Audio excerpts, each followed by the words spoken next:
Hi, Dr. Minkoff. I want to talk about Crohn's disease. This is a very, very significant problem in many people. Now, traditionally, Crohn's disease is an inflammatory disease of the lower end of the small intestine. It's usually in the area of what's called the ileum. The ileum is the terminal part of the small intestine. It's what goes into the large intestine.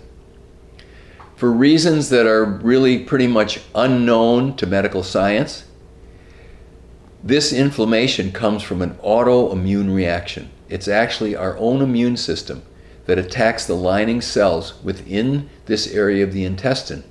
It causes inflammation, it causes pain, it can cause bleeding, it can cause malabsorption, and it can really be a problem for someone. They can have diarrhea or constipation or chronic pain or intermittent pain, food sensitivities, all things like this. What we find is that when we look at someone who's got an autoimmune condition, like Crohn's disease, the problem usually starts within the intestine itself.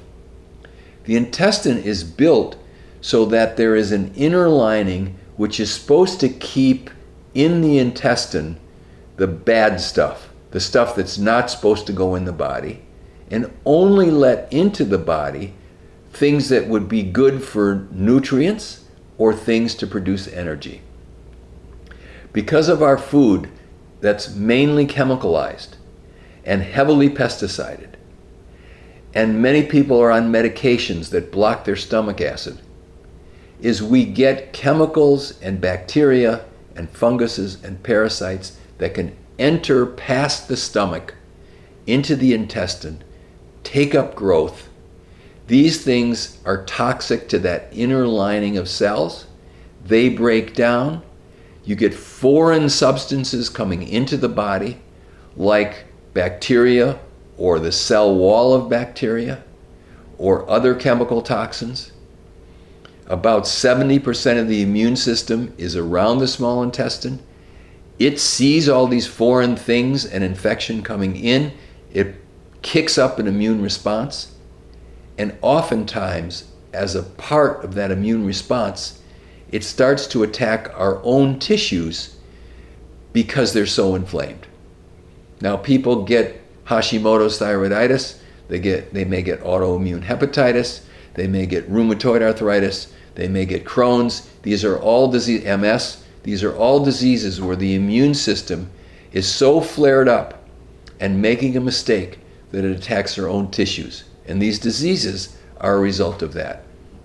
What we find in people with Crohn's disease is that if we can heal up the intestine, change their diet, clean things up, get better good bacteria, take care of the bad bacteria and parasites and funguses, and reset the system, that we can often get these autoimmune conditions to reduce and settle down so that the inflammation goes away. Sometimes people have Lyme. Sometimes people are heavy metal toxic. As we get these conditions to slow down, sometimes people have things going on in their mouth. They have dental infections or abscesses or deep pockets. That's another place where the bacteria can get into the body. If we can clean these things up, we can get the Crohn's disease to settle down. The person's pain goes away, their diarrhea goes away, their gut starts to feel good, and then they're healed up from it. Okay? So we have an approach to Crohn's disease which often works very well, and we do a careful analysis on every patient coming in to see what are the factors in their environment, in their diet, in their body, in the medications that they're on, which are causing this to happen. And as we figure this out, we can get them to start feeling better so that they're not in pain and they don't have diarrhea and they feel good. And their Crohn's disease goes away, their inflammatory markers go down, and then they feel like they did before their Crohn's disease. Because usually people don't get this when they're 5, 10 years old. They get it when they're older. It's not really an inherited disease. It's a disease that the body is producing a response, an inflammatory response, for a reason. And if we can get those reasons reduced or out, the body will stop producing this reaction, and the body, which is meant to heal and function normally, will start to do so. Okay? I hope this helps.